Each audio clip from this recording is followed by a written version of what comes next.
Hi everyone, welcome to eLearnChat, where you always learn something new. I am joined today by our co-host and good friend, Lesley Price. She's with www.learnappeal.com. Take a look at that website. They do great work. It's a great project. Lesley, how are you today? I'm good. I'm good. We are now out of the lusty month of May and into the sunny month of June. Now, June see, is busting out all over. now we don't have a lot of sun in June. This is called June gloom season, but we've had May gloom, so we'll see how much it lasts in June. But we've got a great guest today. We will have Bianca Woods on. She is manager of programming at the eLearning Guild. This should be fun. Let's get started.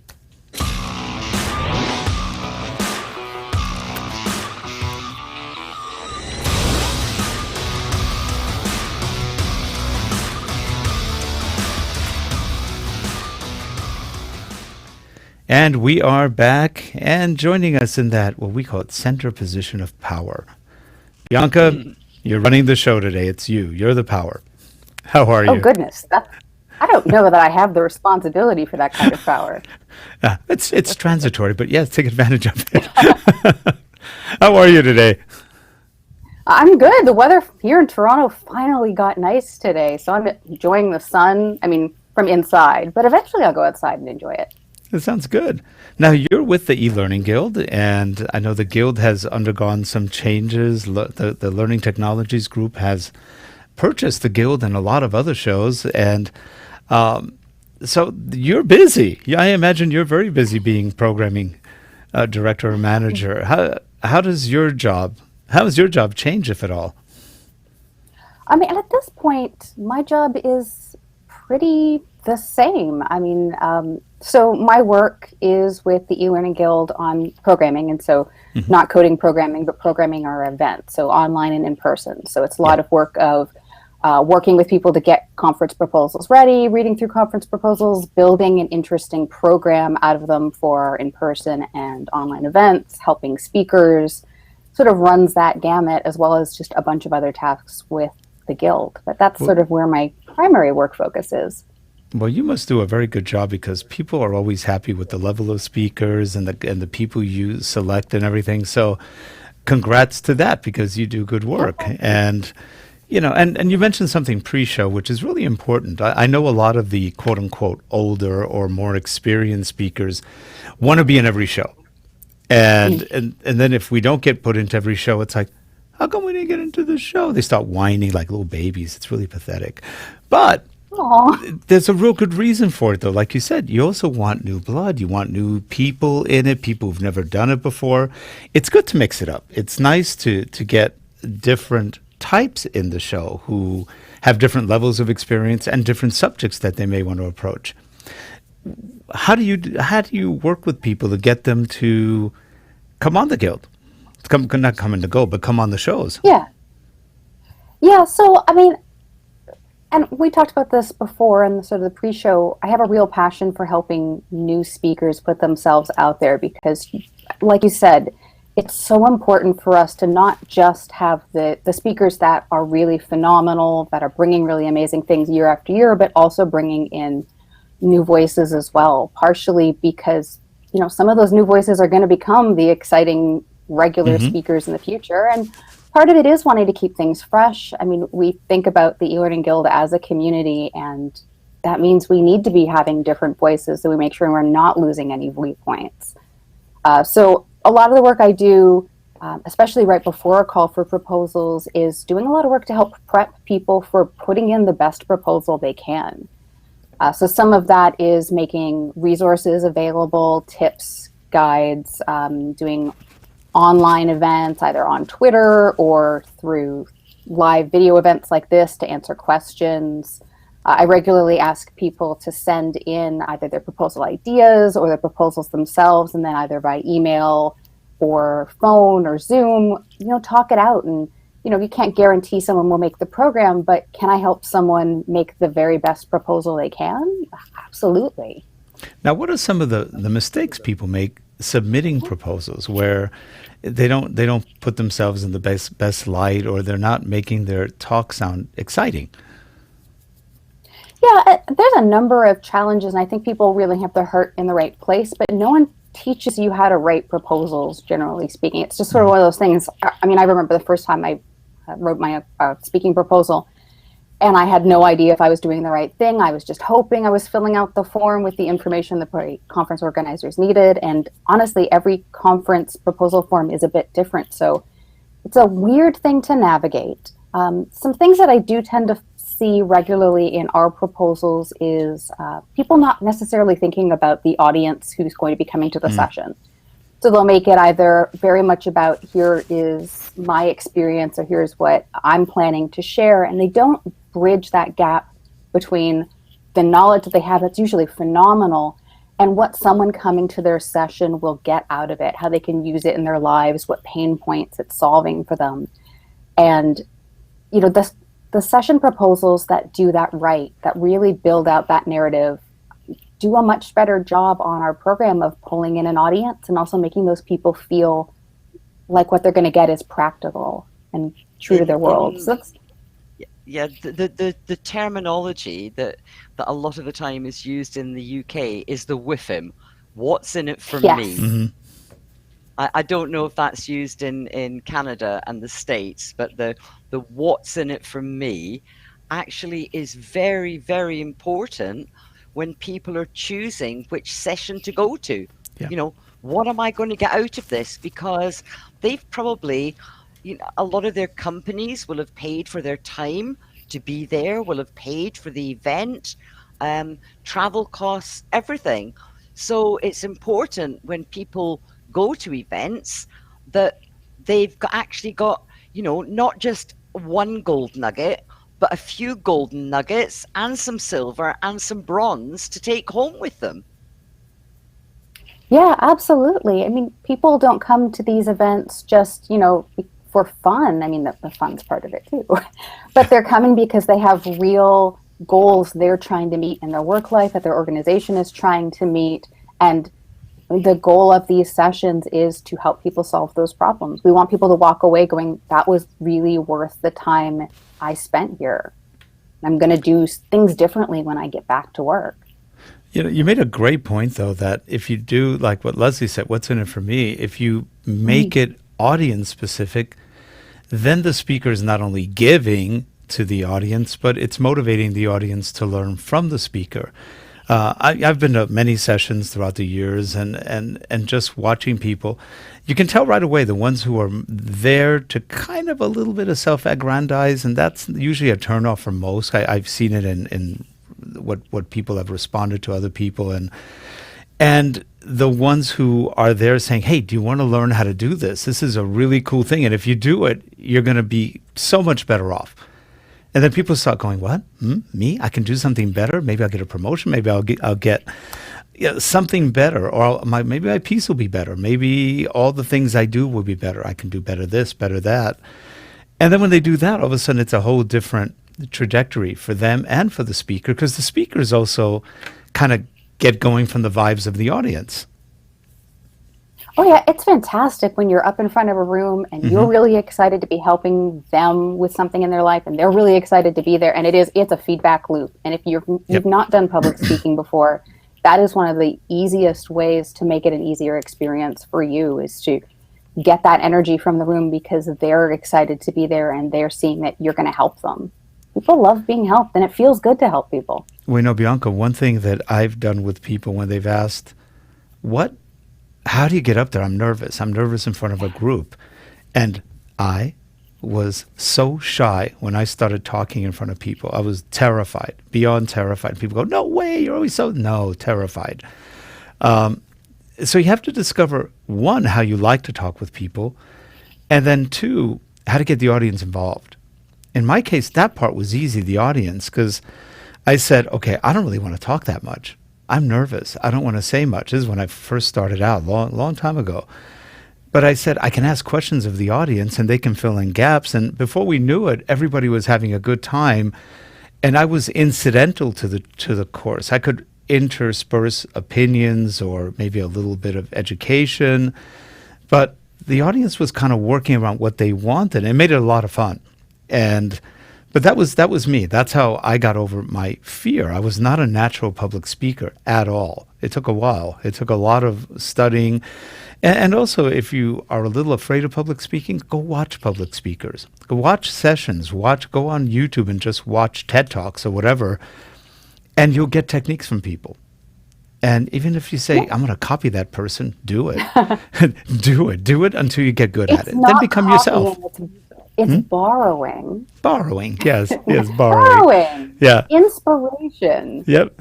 No, and I'm with you. I actually used to be a classroom teacher, and I was fine in front of the classroom. And then when I started doing conference speaking, initially you think, oh, well, it transfers. It'll be the same thing. It's very different. Yeah. I still sometimes find it very nerve-wracking.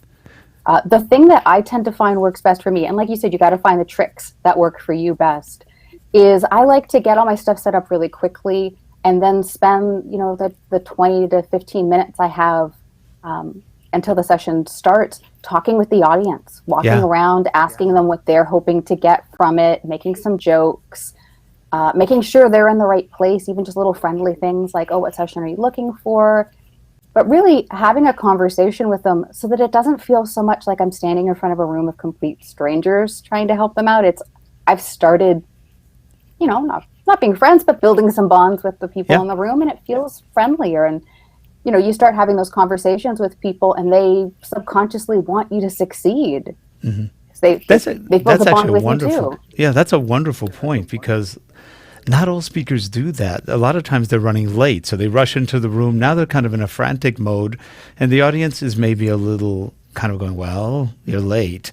But if you get there early and you have a chance to talk, you're making friends as you go. You're making acquaintances, and they're much more tolerant of anything that you may say wrong or whatever else. And now you have people you can also look at while you're talking. And that's another thing, like, as you're saying, look at people when you talk. Make it personal.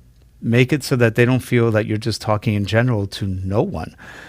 Those are all little things. But I love your advice of talk to people ahead of time. That's a very good technique. And I think that pays back in droves, even more than many other techniques, because you're more comfortable at that point, aren't you? You're more relaxed. Oh, substantially. It is. Yeah. So I get jittery probably about 2 days before I speak up until the moment I start speaking. And this calms me down. It makes me feel, just like you said, more relaxed, more ready for the situation. And, it's not going to work for everyone, but give it a try. And I think you said you're an instructional designer too. So you're part of the field. You're part of everybody. So, and like all of us, when you get in front of other people, you're a little conscious of these are juries of my peers. How are they going to react to what I'm saying? Good, bad, indifferent. Do I dare say this? Do I not say that? Everybody's got their own thing of what they want or not want to say. Now, Lesley, you were a trainer. You were an educator. You've given talks on trade shows? Once a year, I get up at the Black Tie Do, at the Learning Awards, the Learning Technology Awards, and I speak in front of 850, 900 people. Mm-hmm. To me, yes, I started off in a classroom, but I was very lucky. When I was a child, my mother sent me to elocution lessons. And I know it's going to sound absolutely crazy, but the lessons that I learned when I was 6, 7, 8 years old have actually stayed with me. So I'm probably doing it now without you realizing. So it's phraseology, pauses, not talking 10 to the dozen all the time. Not right, I've just said M, but not saying too many M's, too many actuallys, too many repetitive things. That really does make a difference. And your phrasing, I know it's very difficult for people to understand and people to practice, but the phrasing that you use, certainly in the UK, makes a big difference. I don't know if it's the same in the US and Canada. It is. It is. Whenever you're doing public speaking, if you never stop, the people don't have a time to rest. It's just that they're constantly. So you do need to kind of relax a bit, pause, especially do pauses where things make people go, they're on the edge of their seats. What are they going to say next? We once got, I'll never forget, we went to, it was a government institution, and I had to give a talk on what e-learning was and why it was important to them, what the benefits were. And at one point, I think I talked for about 20 minutes. I looked at about the 15 people in there. They were all high-level managers. And I drew a complete blank. So I paused and looked down for about, it was probably a good 20, 30-second pause. And then I started talking again. And I got a call later from the person who was running the meeting saying, wow, the way you planned that pause just got all of their attention. They're going with you. And I went, that's great. Because I told her, I knew her. And I said, well, to be honest with you, that wasn't planned. I just drew a total blank for a moment. I was catching myself just talking too much and said, stop, where am I? What am I doing? And she laughed. But that was the key moment, that pause of all things. Oh, so you sometimes should have you never taken know. full credit. Should have been I'm like, sorry, I what? had that very. You should have taken full credit. Should have been like, I had that I should have, planned right from the start. Yeah. Yeah. No, but I mean, there's the cognitive overload side of this too. I mean, if you're going for, let's say, an hour, 60-minute talks are really common here in North America. If you're talking constantly, people are going to get overloaded pretty fast. You want to give those pause bits, even just for people to subconsciously process activities that can help people go, oh yeah, that's what we just kind of settled on, so that they can commit it to their long-term memory. And it makes I think the it's whole. also important. I think it's also important as you go along to summarize. Not to summarize that you're saying exactly the same thing again, but just to emphasize as you go along. And so you're talking about something and then you say, and these are the key points. And then you talk a bit more, and these are the key points. So you're summarizing, which is actually helping people get what you've been saying into their memory without just saying the whole thing again, because that would be pretty boring. But summarizing key points and key issues. I don't know if you think the same, Bianca. Oh yeah, that can work really well. Or posing the question back to the audience of and so I said blank blank blank. It's about finding innovative, not tedious ways to, touch back on the information lightly without feeling like I'm repeating what I said 5 minutes ago. And the other And thing also, is, please, when people are doing presentations, don't put up a PowerPoint and then read everything off it. I'm sorry, I can actually read, and I can read quicker than you can speak. So please expand on what you're saying, not just read off a PowerPoint. Yeah, and so when I was a classroom teacher, I was an art teacher. I have a lot of feelings about how people use the visuals of slides in ways that don't help their talk necessarily.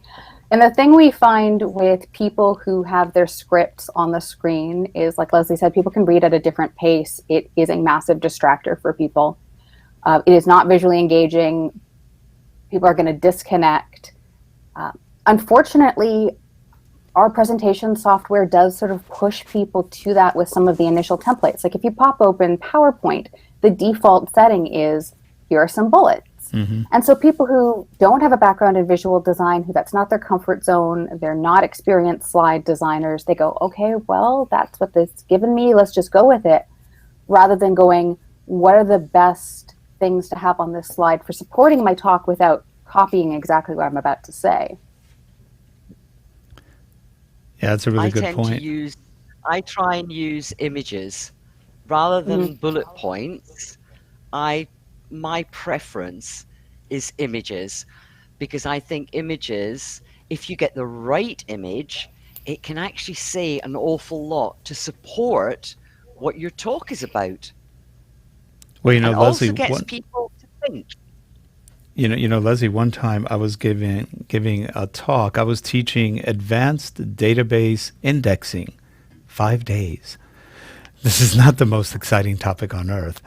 And this is when I was doing database architecture or architectural work, if you will.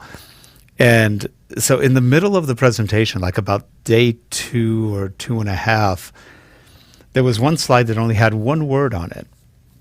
I'd probably get in trouble doing this today, but back then you could get away with this, like about 15, 20 years ago when I was doing database stuff. And they got to the page and it would say sex, just the word, S-E-X, nothing else. And immediately it was like, huh? The whole audience is awake. Oh, hi, everyone. You're back. Hey, just wanted to make sure everybody was awake, alive, listening. And they all started laughing. We had some jokes about it. And then we went back to doing exciting database hashing algorithms. Really, really good stuff. But they had to learn it because they were database architects. They had to learn how to do this stuff. But you can do things that make it a little more fun. You have to be careful with jokes today because so much is considered, not correct or whatever else. But a lot of times, like you said, on a slide, don't put a graphic or a word. That alone is what you can talk off of. And that makes a big difference as people, they're not focusing on your present, they're focusing on what you're saying at that point, which is good. They're listening. Well, and then you're making a better emotional connection with the audience too, Yes. because if you're reading your slide, your eyes are one of two places. They're on your computer screen where your slide is visible, or they're looking up at the projected slide. At no point are you making eye contact with the people you're talking to if you're doing that. And it's often very easy to hear the difference between someone speaking from the heart and someone reading off of a slide. And speaking from the heart is going to be more engaging for the audience as well. And so there's a lot of reasons why reading off of the slide, as much as it's not interesting typically, it also can cause the audience to disengage because they're not making a connection with you. That also is a great point. And adding to that, if you're a speaker and you're considered somebody well known in the industry, that you have experience, you can do things, tell stories. Tell stories about what you've experienced, whether they're funny, sad, whatever, good outcome, bad outcome. You're telling a story of something done in the field. People learn a lot from that. It's the same when you're doing learning design, Bianca, as I'm sure you know. Storytelling is actually incredibly important. Incredibly important. Well, and it's a good way to make information feel real. I mean, I could tell you, I used to do compliance training early in my days as an ID, and I can't remember most of the compliance training that I did my first few weeks on the job, but I do, to this day, remember one module we had that had a whole bunch of stories of compliance training issues, real ones that had happened at the bank. And they were humorous and a little over the top, but they're real things that happened. And goodness, that was it was in 2010. And to this day, I could tell you the details of them because they were that memorable. And people remember that. They remember things that, without emotion, people don't remember much of anything. And that's a sad thing. So if you go to a class and the person starts, or to a session, and somebody starts out, all right, today we're going to talk about the elements of instructional design. And, everybody's already turned off. It's like, the voice is monotone. There's no emotion. Yeah. Like you said, there's no connection, nothing. And you've seen the reviews of people. They're awful at that point. People get ticked off. They write things like lousy speak or whatever. And they can be very blunt about what they like and don't like. I made the mistake at one of the DevLearn conferences. It was really a stupid mistake. And I got called on it by a couple of people. And it was a very good call. My wife was running the PowerPoint, and I was moving around, kind of the front and kind of a little bit into the audience. I never introduced her in that one particular talk, and I couldn't believe I didn't do it. It was just, we were married a long time, and I thought everybody knew her at that moment. I totally forgot. I was so, oh gosh. And I didn't realize until I got the review. She didn't even notice it. We just figured everybody knew who we were, and oops, wrong. And he was really rude. He never introduced her. I go, oh, you're right.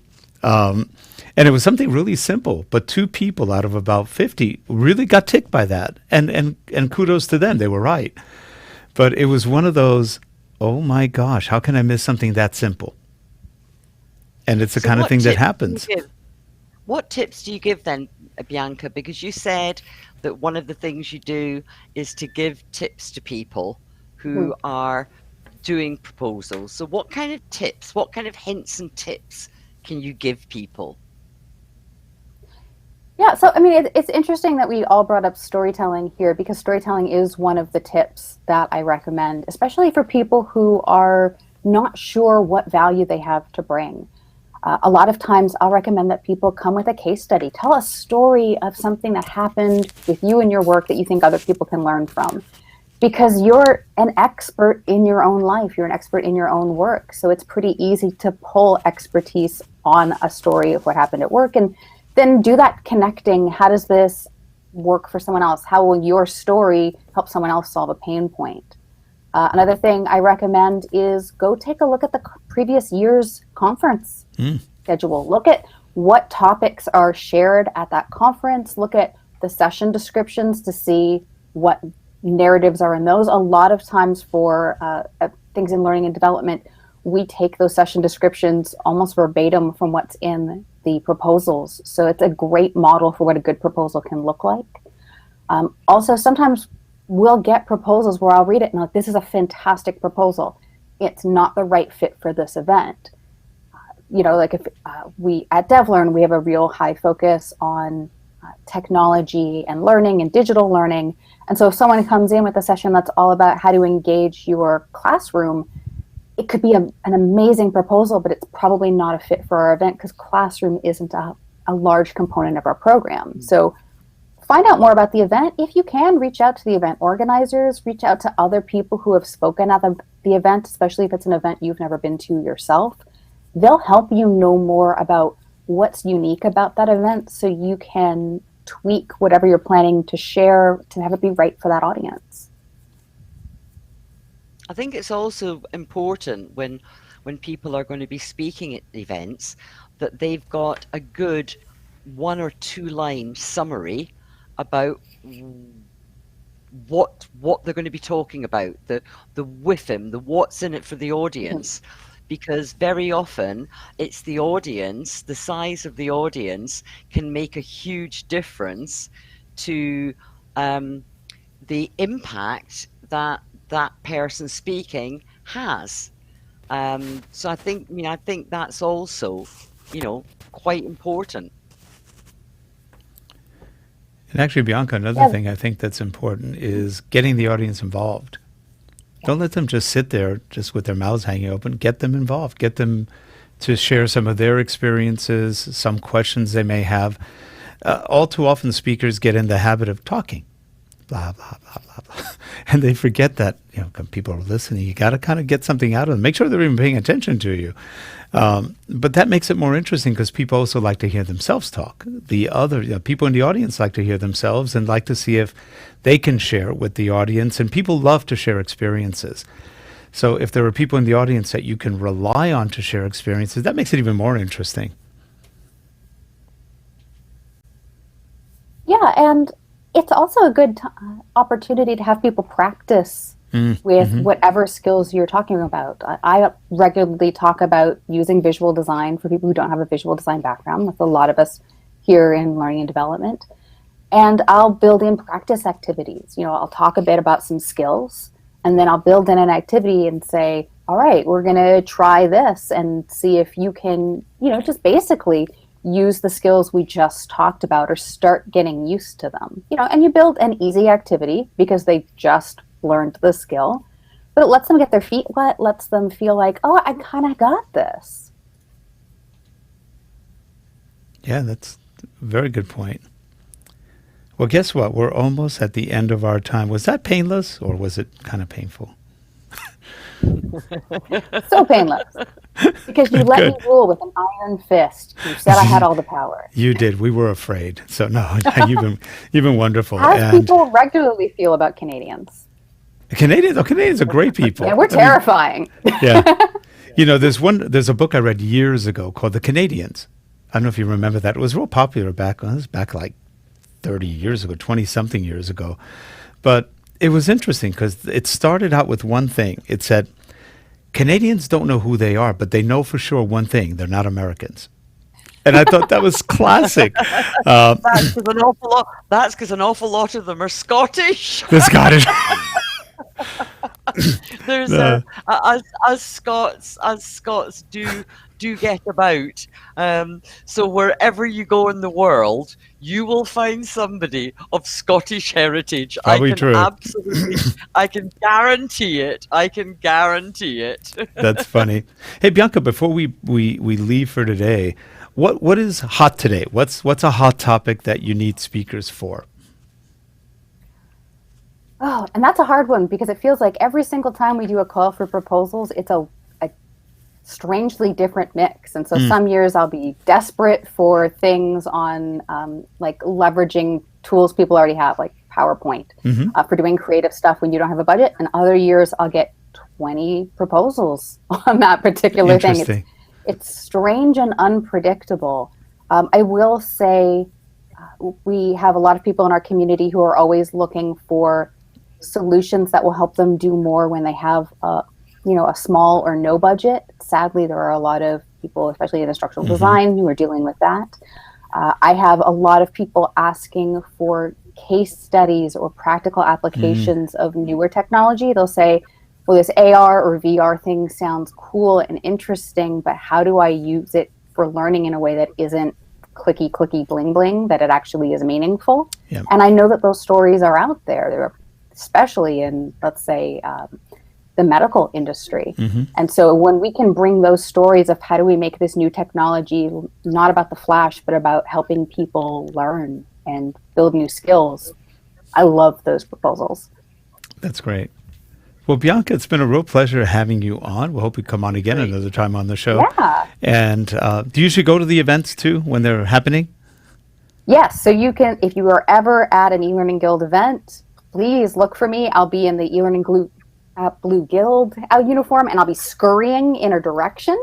But you can flag me down, and I will stop. That sounds They're busy good. events, but I love chatting with the people who are, attending, whether it's the first time or they've been dozens of times, and finding out what they're enjoying that year. That sounds good. Well, hopefully I'll see you at DevLearn because I know we're going to be there. Yes. So that'll be fun.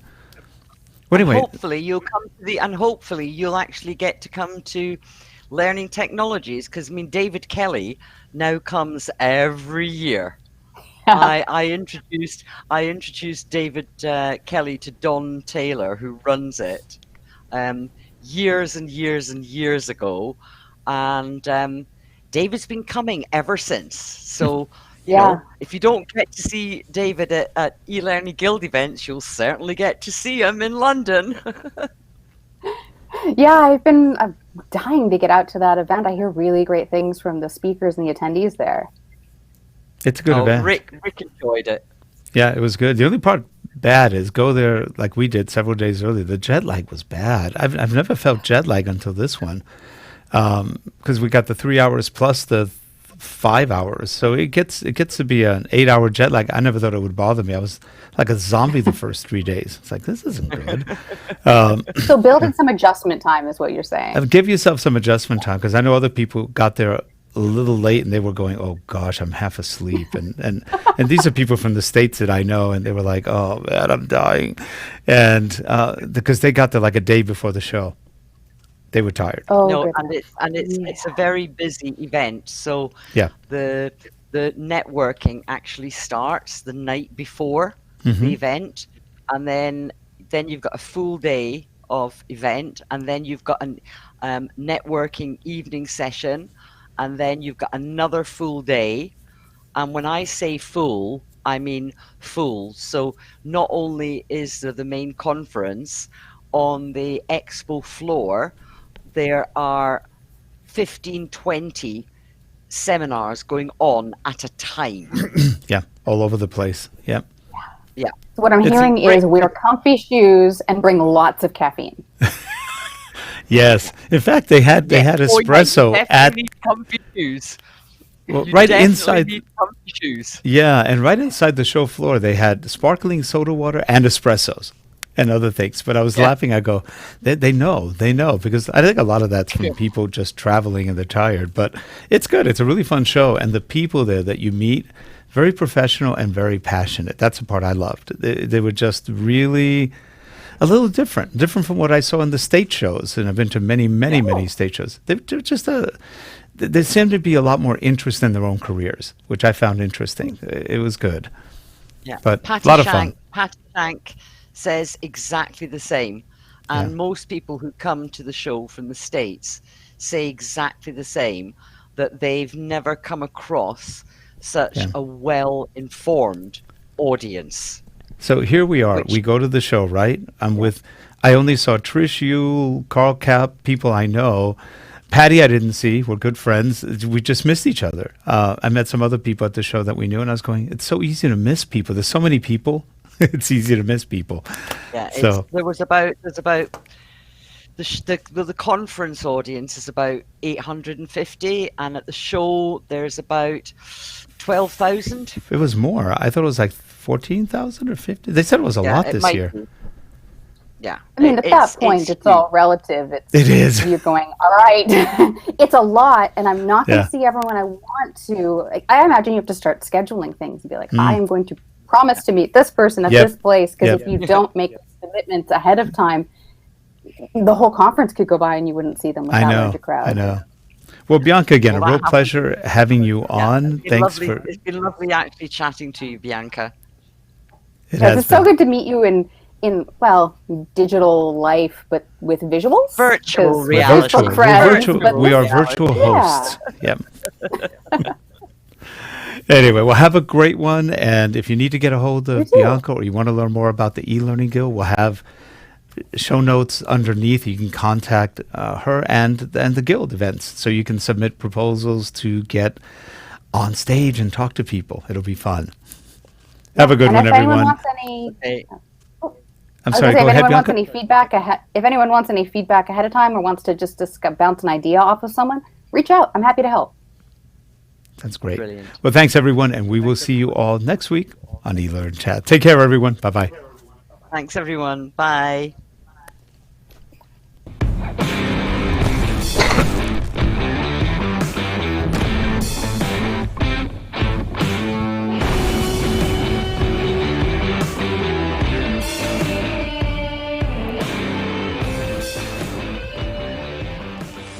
And that's a wrap.